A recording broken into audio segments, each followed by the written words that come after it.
السلام علیکم ورحمۃ اللہ وبرکاتہ۔ ام، آج اصل میں کافی سوچنے کے بعد ڈیسائیڈ کیا کہ ہم نہ قرآن پاک تو ہم پڑھ رہے ہیں، انشاءاللہ وہ آگے کنٹینیو کریں گے، تو جو اس میں جو بنیادی احکامات ہیں اور اس میں سب سے پہلے جو نماز کا جو ٹاپک ہے کہ اس کے اوپر تھوڑی سی نظر ڈال لی جائے، اور اس طرح سے نظر ڈالی جائے کہ اس کو بنیاد سمجھ کے یا اس کے پیچھے حکمت کیا ہے، وہ اللہ تعالیٰ کی طرف سے کیوں کہا گیا ہے، کیوں نماز پڑھنی چاہیے، یہ جو سوالات آتے ہیں اور جو بچے بھی پوچھتے ہیں ہمارے سے، یا جس طرح سے میرے بچے بھی پوچھ رہے ہیں، تو ان ساری باتوں کو ذرا ایک دفعہ دیکھا جائے۔ اور بالکل میں بھی اب ایک اس پوائنٹ پہ پہنچا ہوں کہ میں ایک طالب علم کی طرح اس کو بیٹھ کے دیکھوں، پڑھوں، سمجھوں اس کے پیچھے جو حکمت ہے، تاکہ ایک دفعہ وہ چیز کلیئر ہو جائے تو پھر شاید جو نماز پڑھنے کا جو صحیح طریقہ ہے میں اس کا حق ادا کر سکوں۔ تو اسی کے پیچھے میں نے پڑھنا شروع کیا، اور وہ کچھ چیزیں میرے سامنے آئیں تو میں وہ کوشش کروں گا کہ آپ کے سامنے بھی رکھ دوں، اور وہ احادیث والا جو پارٹ ہے اس میں ہم یہ والی چیز ٹاپک کور کریں گے، اور اس کے جو ہے کافی سارے پارٹس ہوں گے۔ مطلب اس میں آج کا جو سب سے پہلا پارٹ ہے تو اس میں اس بات کا جواب جو کہ دینی لحاظ سے کہ میں نماز پڑھوں ہی کیوں، اس کی کیا ضرورت ہے، اور پھر اس کے بعد کہ دنیاوی لحاظ سے یا انسانی نفسیات کے لحاظ سے کہ اس کے اوپر کیا فرق پڑتا ہے، ہماری اپنے اوپر کیا فرق پڑتا ہے، اور اس کے بعد ایک ایک چیز کو لے کے کہ رکوع میں جب ہم کھڑے ہوتے ہیں یا ہم سجدہ کرتے ہیں یا ہم نماز میں کوئی اور اس طرح سے کرتے ہیں، تو اس میں وہ جو اعمال ہیں اس کے اندر کون سی چیزیں ہیں جو کہ مستقل طور پہ فکس کر دی گئی ہیں، جن کو چینج نہیں کیا جا سکتا، اور کچھ چیزیں ہیں جو کہ اختیاری ہیں۔ اور یہ چیز مجھے پہلے پتہ نہیں تھی کہ اس میں اختیاری ہیں، تو اس میں آپ اپنی سچویشن کے حساب سے کچھ اس حساب سے چینج کر سکتے ہیں۔ جو ابھی تک ہمیں نماز کا طریقہ پتہ ہے وہ اصل میں خدا کی طرف سے یا حضور پاک صلی اللہ علیہ وسلم کی طرف سے فکس نہیں کیا گیا تھا، کچھ چیزیں جو ہیں اختیاری چیزیں۔ لیکن بعد میں جو ہمارے فقہ کے امام آئے اور پھر انہوں نے ایک بہت اچھے طریقے سے ایک بنیادی سیٹ ہمیں بنا کے دے دیا کہ یہ وہ کلمات ہیں جو حضور پاک صلی اللہ علیہ وسلم نے کہے ہیں، لیکن وہ بالکل بنیادی ہیں۔ جیسے ہم رکوع میں جاتے ہیں تو جب ہم کلمات کچھ پڑھتے ہیں عربی کے، تو وہ بالکل سمپل اور سب سے کم والے کلمات ہیں، وہ بھی حضور پاک صلی اللہ علیہ وسلم نے کہے ہوئے ہیں، لیکن وہ فکس نہیں ہے۔ یہ میرا پوائنٹ ہے کہنے کا کہ اس میں کافی ساری ویریشن ہے، اور اس میں ہم نے حمد کرنی ہوتی ہے، تو وہ احادیث کی روشنی میں وہ ہم دیکھیں گے اور ان ساری چیزوں کو ایکسپلور کریں گے۔ تو آج میں صرف پہلی بنیادی بات کو لے کے چلتا ہوں، اور یہ سوال تھا جو پہلے بھی میرے ذہن میں آتا رہتا تھا، اور کچھ لوگوں نے دوستوں نے بھی پوچھا تھا، اور وہ سوال کیا ہے کہ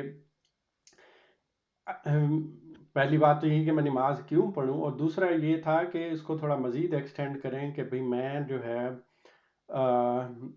باقی سارے حقوق پورے کرتا ہوں، میرے سامنے میرے والدین ہیں، میرے سامنے میرے رشتہ دار ہیں، میرے سامنے باقی عزیز و اقارب ہیں، یتیم ہیں، مسکین ہیں، ان کو میں دیکھوں، ان کو ضرورت ہے، ان کی میں ضرورتیں پوری کرتا ہوں، میں تھوڑا جس طرح سے ہیلپ کر لیتا ہوں۔ لیکن نماز ایک ایسی چیز ہے مجھے سمجھ نہیں آتی نا کہ میں جاؤں نماز پڑھوں، لیکن اگر میں نہیں پڑھتا اور باقی سارے کام پورے کر لیتا ہوں تو کیا ہوگا؟ کیا اللہ کو میری نمازوں کی ضرورت ہے؟ میں اگر نماز نہیں پڑھتا، اس کی مخلوق کی خدمت کر لیتا ہوں، تو کیا یہ کافی ہوگا؟ تو یہ وہ سوال ہے جس کو آج صرف دینی لحاظ سے میں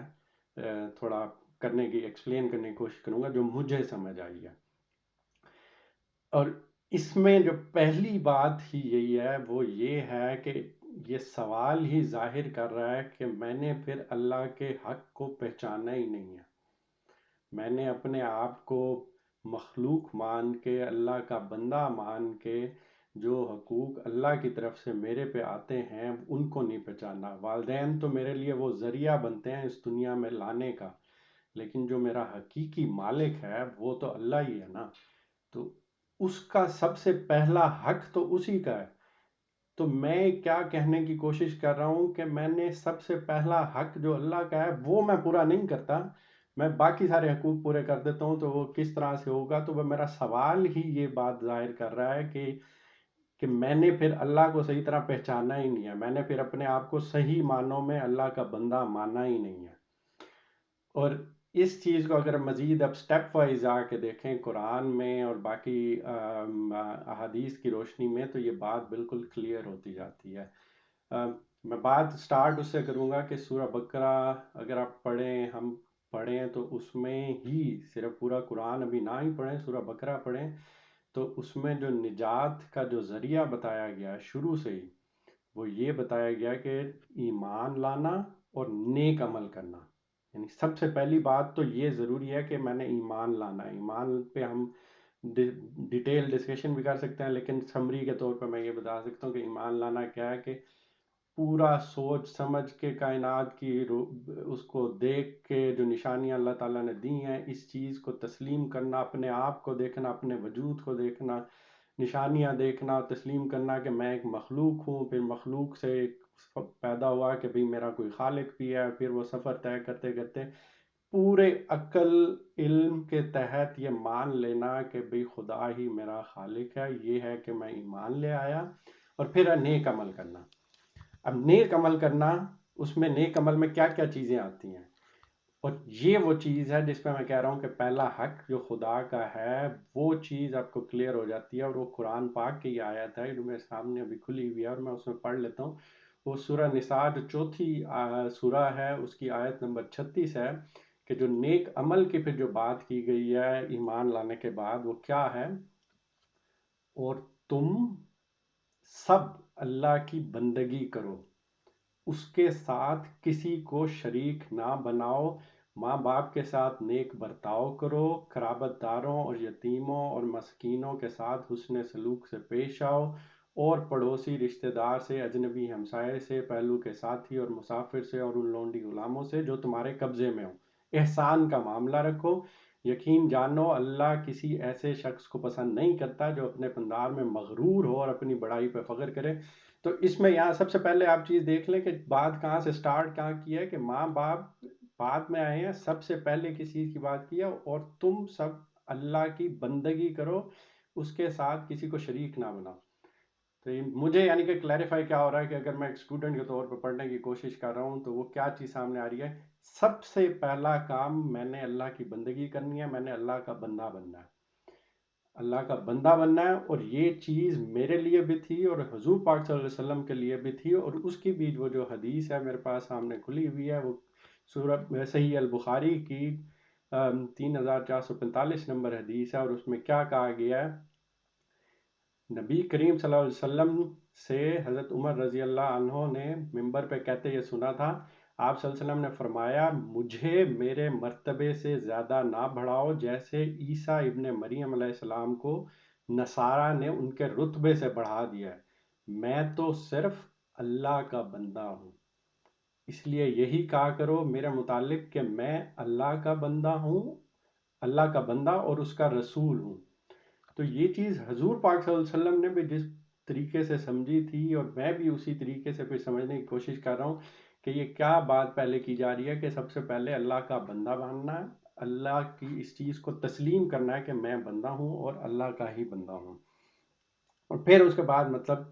میں نے اس کے ساتھ کسی کو شریک نہیں ٹھہرانا، نیک اعمال کرنے ہیں۔ لیکن حقوق میں بھی اگر میں اسی سوال کو دیکھوں، میں باقیوں کے حقوق پورے کر رہا ہوں تو اس میں بھی سب سے پہلا حق جو ہے میرے اصلی خالق کا ہے، اور وہ چیز مجھے تسلیم کرنی ہے، اور وہ جب میں تسلیم کرتا ہوں تو پھر یہ بات آتی ہے کہ میں اب اللہ کی بندگی کیسی کروں، اور اس اللہ کی بندگی میں پھر یہ سوال پیدا آ جاتے ہیں کہ بھئی میں نے اللہ کی بندگی کرنی ہے تو پھر میں نماز نہ پڑھوں، میں کوئی ایسے اعمال ہو سکتے ہیں کہ میں کرنے کی کوشش کروں جس سے اللہ کی بندگی ہو جائے اور نماز نہ پڑھوں؟ یہ تو سوال ہو سکتا ہے کہ میں خود ڈیسائیڈ کر لوں کہ میں کس طرح سے اللہ کی بندگی کرتا ہوں۔ تو وہ بات بھی کلیئر ہو گئی کہ میں جب اللہ کا بندہ بنتا ہوں یا میں بندہ اپنے آپ کو بندہ تسلیم کرتا ہوں تو پھر میں نے ڈیسائیڈ نہیں کرنا، پھر میں جس کا بندہ ہوں اس نے ڈیسائیڈ کرنا ہے کہ میں کس طرح سے بندگی کروں۔ یہ بنیادی بات ہے جو سمجھنے کی ہے۔ اس کی ایک سادہ سی میں ایک مثال دے دیتا ہوں کہ جو دوسرے نمبر پہ والدین آتے ہیں جن کے بہت زیادہ حقوق ہیں قرآن پاک میں، سب سے پہلے جو باقی لوگوں کے ساتھ معاملہ ہے اس میں سب سے پہلے اللہ تعالیٰ کے بعد والدین کے ہیں۔ تو والدین میں اگر میں ایک اگزامپل لیتا ہوں کہ ماں ہے، ماں باپ ہیں، وہ اپنے بچے سے کہتے ہیں کہ میں نے تو پہلا اپنا حق تسلیم کر لیا کہ ماں باپ کے حقوق ہیں، میں نے پورے کرنے ہیں، تو اب میں پورے کس طرح سے کروں گا کہ ماں باپ میرے ساتھ یہ فرمائش کریں کہ بھائی تم صبح اٹھتے ہو، جاتے ہو کام پہ جاتے ہو اور واپس آتے ہو، تو تم اس طرح سے کر لو کہ تم جاتے ہوئے بھی میرے سامنے سلام کر کے چلے جایا کرو، واپس آ کے بھی سب سے پہلے سلام کر لیا کرو۔ تو یہ چیز میرے والدین ڈیسائیڈ کر رہے ہیں، نہ کہ میں، کیونکہ میں ان کا بیٹا ہوں، میں نے ان کا حق تسلیم کر لیا اور انہوں نے مجھے کہا کہ بھئی ان کی خواہش ہے اور انہوں نے کیا چاہتے ہیں کہ میں جاتے ہوئے ان کو پہلے سلام کروں، واپس آ کے انہیں سلام کروں، تو انہوں نے ڈیسائیڈ کر لیا، وہ میرے والدین ہیں، میں نے ان کا حق تسلیم کر لیا۔ تو اسی طرح جب اس سے پہلے اب میں لے کے آؤں اللہ کے اوپر، تو اللہ تعالیٰ نے کہا کہ میری بندگی کرو، میرے بندے ہو، اور سب سے پہلا حق ہم نے دیکھ لیا کہ اللہ کا ہی ہے، تو اس میں پھر بندگی میں جو سب سے پہلی بات کی گئی ہے وہ کیا کی گئی ہے، اور وہ بھی میرے سامنے کھلی ہوئی ہے، وہ سورہ طٰہٰ کی آیت ہے۔ سورہ طٰہٰ 20ویں سورت ہے اور 20ویں سورت کی آیت نمبر 14 ہے۔ کیا کہا جا رہا ہے؟ میں ہی اللہ ہوں، میرے سوا کوئی خدا نہیں ہے، پس تو میری بندگی کر اور میری یاد کے لیے نماز قائم کر۔ تو یہاں سے بالکل کرسٹل کلیئر ہو گیا میرے لیے کہ کیا بات کہی گئی ہے، کہ پہلی بات میں نے تسلیم کرنا ہے کہ اللہ کا حق سب سے بڑھ کے ہے میرے پہ، میری ذات کے اوپر، اس دنیا میں سب سے بڑا حق جو ہے میرے خدا کا ہے، وہی میرا اصلی خالق ہے، اور اس کے بعد والدین، اس کے بعد رشتہ دار، اس کے بعد سارے آتے ہیں۔ اور پھر جب میں نے یہ بات مان لی تو پھر میں نے اللہ کی بندگی کرنی ہے، اللہ کی بندگی کرنی ہے تو پھر میں نے نہیں ڈیسائیڈ کرنا کہ میں اس کی بندگی کیسے کروں، پھر وہ میرا خدا بتائے گا کہ میری بندگی کیسے کرنی ہے، اور وہ بھی سورہ طٰہٰ میں پھر انہوں نے بتا دیا کہ اللہ تعالیٰ نے کہا کہ بندگی کرنی ہے تو پھر میری یاد کے لیے نماز قائم کر۔ اور یہاں سے اللہ تعالیٰ نے بہت ہی خوبصورتی کے ساتھ یعنی کہ یہ بھی بتا دیا کہ بندگی کرنے کے لیے سب سے پہلی چیز کیا ہے، نماز پڑھنی ہے، اور نماز سے فائدہ کیا ہو رہا ہے، میری یاد قائم ہو رہی ہے۔ اور یہ بہت بڑی حکمت ہے، اس میں اگر انسانی نفسیات کو بھی سمجھا جائے، کل جس کو میں دوسرے پارٹ میں اس کو مزید ایکسپلین کرنے کی کوشش کروں گا کہ انسان کا دماغ فنکشن کیسے کرتا ہے، اور یہ کتنی بڑی حکمت ہے کہ خالق جس نے ہمیں بنایا اس کو تو میرا پتہ ہے، اور اسی وجہ سے اتنی زیادہ نماز کے اوپر توجہ کیوں دی گئی ہے وہ مجھے کلیئر ہونا شروع ہو جاتی ہے۔ تو اب میرے سامنے ساری حقیقت کھل کے آ گئی، اور پھر مجھے یہ بھی پتہ چل گیا کہ بھائی اللہ کی بندگی میں سب سے پہلا کام نماز کرنا ہے، نماز میں کیونکہ اللہ کی یاد کو قائم رکھنا ہے، اللہ کی یاد کو قائم رکھا تو پھر باقی ساری چیزیں چل سکیں گی۔ اور جو میرا سوال تھا وہ بذات خود ظاہر کر رہا تھا کہ میں نے پھر اللہ کے حق کو تسلیم ہی نہیں کیا، میں بغیر ایک عمارت کی بنیاد کے اوپر عمارت بنانے کا دعویٰ کر رہا ہوں، یا کہہ رہا ہوں کہ میں یہ عمارت بنا لوں لیکن یہ بنیاد کھڑی نہ کروں، تو اس کا نتیجہ میرا نہیں خیال کہ مجھے آپ لوگوں کو بتانے کی ضرورت ہے کہ بغیر بنیاد کے عمارت تعمیر بھی ہو سکتی ہے کہ نہیں ہو سکتی۔ تو یہ بالکل مختصر سمری میں حضور پاک صلی اللہ علیہ وسلم کا بیان جو اللہ کے بندے کے حساب سے تھا، قرآن میں جو نماز پڑھنے سے متعلق ہے، جو مجھے ابھی تک سمجھ آیا ہے، جب میں نے ایک سمجھنے کی کوشش کیا کہ چلو مجھے حالات و واقعات نے، والدین نے، باقی ساروں نے بتایا تھا، تو اب میں خود کوشش کروں تو اس میں مجھے کیا چیز سمجھ آتی ہے۔ اس کے بعد کچھ احادیث ہیں، ان کو مزید بندہ دیکھ لے تو یہ بنیادی بات جب سمجھ آ جائے تو باقی چیزیں بھی سمجھ آنے لگ جاتی ہیں۔ میں صرف ایک دو احادیث بھی پڑھ دیتا ہوں۔ اس میں یہ بخاری شریف کی حدیث ہے 527 نمبر، اس میں ابن مسعود رضی اللہ عنہ کا بیان ہے کہ اس میں انہوں نے بتایا کہ میں نے رسول پاک صلی اللہ علیہ وسلم سے پوچھا اعمال میں کیا چیز اللہ کو سب سے زیادہ پسند ہے، تو آپ صلی اللہ علیہ وسلم نے فرمایا وقت کی پابندی کے ساتھ نماز ادا کرنا۔ سب سے زیادہ پسندیدہ چیز اللہ کے نزدیک وقت کے ساتھ، پابندی کے ساتھ نماز ادا کرنا ہے۔ اور سیدنا عمر نے بھی اپنے جب اعمال کے نام ایک خط لکھا تو اس میں کیا کہا تھا، تمہارے دینی معاملات میں میرے نزدیک سب سے اہم نماز ہے، جو اس کی حفاظت کرے گا وہ پورے دین کی حفاظت کرے گا، اور جو اسے ضائع کر دے گا وہ باقی دین کو سب سے بڑھ کر ضائع کر دے گا۔ تو یعنی کہ حضرت عمر جو جلیل القدر صحابہ ہیں، انہوں نے بھی نماز کو کس طرح سے سمجھا تھا، انہوں نے پھر آگے جب سارے مال کو خط لکھا تھا تو کیا بتایا تھا، اور یہ ساری اہمیت پھر واضح ہونا شروع ہو جاتی ہے کہ نماز کی کتنی بڑی اہمیت ہے۔ اور ایک اور میں آخری حدیث بتا دوں کہ صحیح مسلم کی حدیث ہے کہ آدمی کے کفر و شرک اور ایمان کے درمیان حد فاصل نماز چھوڑ دینا ہے۔ ہم نے دیکھا کہ ایک طرف ایمان ہے، ایک طرف کفر و شرک ہے، ان کے درمیان کہیں نہ کہیں کوئی حد ہوگی نا، کہ ایمان کمزور ہوتا جائے ہوتا جائے ہوتا جائے، اور پھر کوئی ایک خاص لیول ہوگا جس کے بعد سے بندہ کفر و شرک کی طرف جانا شروع کر دیتا ہے۔ تو وہ جو حد ٹچ کر رہی ہے، جب وہ جو حد فاصل ہے، وہ کیا چیز ہے؟ نماز چھوڑ دینا۔ اتنی زیادہ اہمیت حضور پاک صلی اللہ علیہ وسلم کی طرف سے، صحابہ کی طرف سے، اور سب سے پہلی بات بنیادی چیز قرآن میں کس طرح سے نماز کو بیان کیا گیا۔ تو اللہ تعالیٰ سے دعا ہے کہ اللہ تعالیٰ ہمیں نماز کو صحیح طریقے سے سمجھنے، اس کو پڑھنے، اس کا جس طرح کا حق ہے اس کو اس طرح سے پڑھنے کی توفیق عطا فرمائے، ہماری نمازوں کو سنوارے تاکہ ہم اپنے پورے دین کو سنوار سکیں اور اس پہ استقامت کے ساتھ قائم رہ سکیں۔ آمین۔ یہاں پہ ہم پہلے پارٹ کا اختتام کرتے ہیں۔